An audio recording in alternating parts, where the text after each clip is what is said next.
Hello everyone. PB Blogsত মই আপোনালোকক সবকে স্বাগতম জনাইছো। মই আপোনালোকৰ বাবে লৈ আহিছো আন এটা নতুন ৰেচিপি। থাম্বনেইল আৰু টাইটেল চাই গমে পাইছে আজি মোৰ ৰেচিপিটো কি হ'ব গৈ আছে।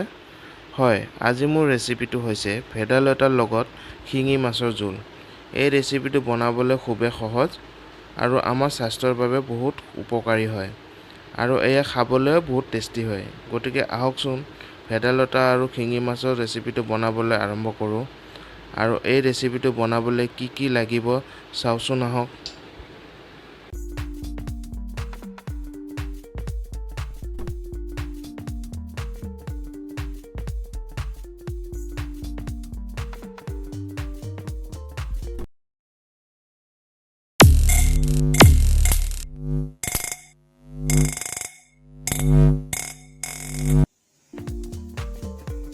এতিয়া মই গেছটো অন কৰি ল'ম।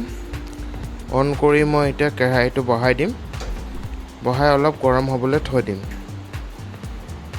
গৰম হোৱাৰ পাছত মই অলপ তেল দি দিম।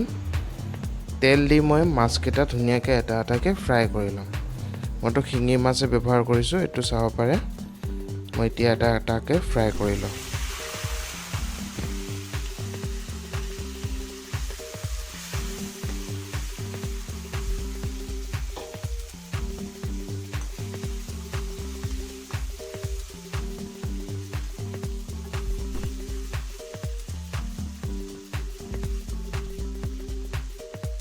মাছকেইটা ফ্ৰাই হোৱালৈকে মই কেইটামান বস্তু ৰেডি কৰি লওঁ। পিঁয়াজ এটা কাটি লৈছোঁ, কেঁচা জলকীয়া কেইটামান ফালি লৈছোঁ, তাৰপিছত নহৰু কেইটামান আৰু মান ধনিয়া অলপ। আৰু লগতে মিক্সিত মই মিহলি কৰি লৈছোঁ নৰসিংহ পাত, ভেদাইলতা আৰু আদা এক টুকুৰ দি কেনে মই এনেকৈ মিহলি কৰি লৈছোঁ।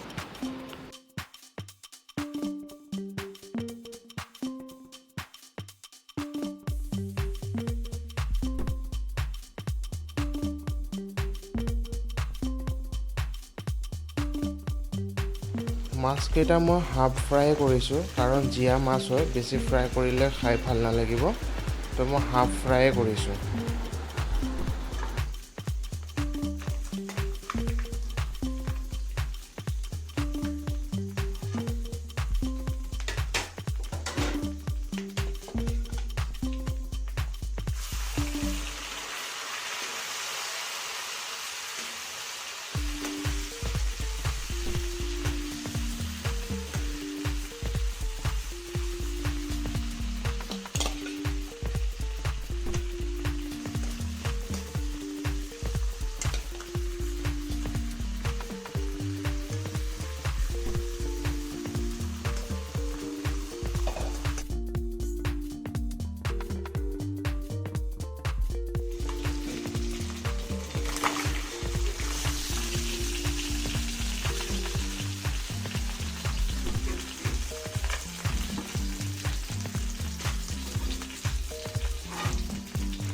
মাছকেইটা ধুনীয়াকৈ ফ্ৰাই হৈ গ'ল, এইটো চাব পাৰে।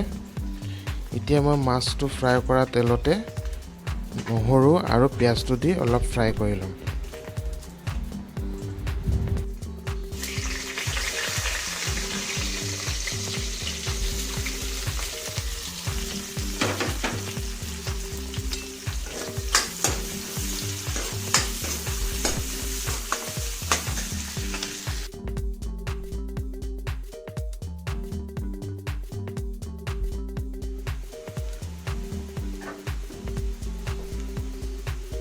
এনেকৈ অলপ টাইম ফ্ৰাই কৰাৰ পিছত নৰসিংহ আৰু ভেদাইলতাখিনি দি দিম। দি মই 3 কাপমান পানী আৰু এড কৰি দিম।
এতিয়া চাম যে ধুনীয়াকৈ বইল হৈ আছে।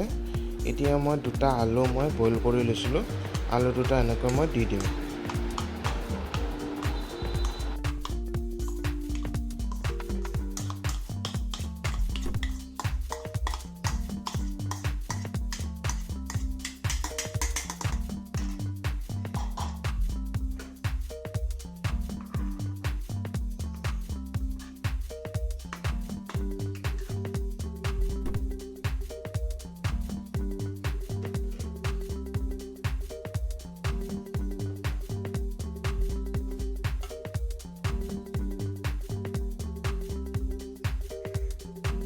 আৰু লগত মই নিমখ আৰু জালুকৰ গুড়ি অলপ এড কৰি দিম।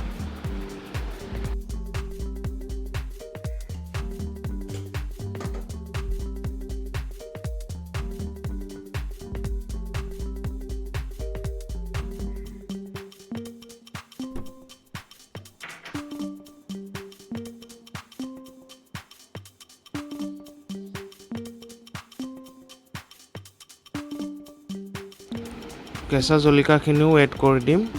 লগতে মই মাছকেইটাও দি দিম। মাছকেইটা দি মই আৰু বইল হ'বলৈ থৈ দিম।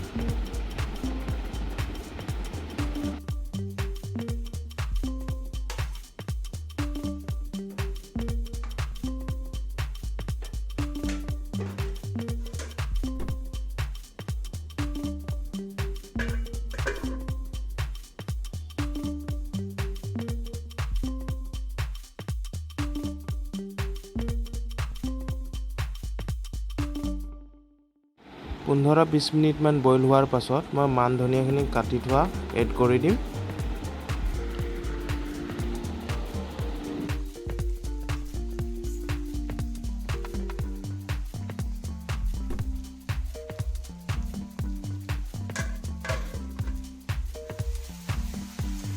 ফাইনেলি মোৰ ৰেচিপি ৰেডি।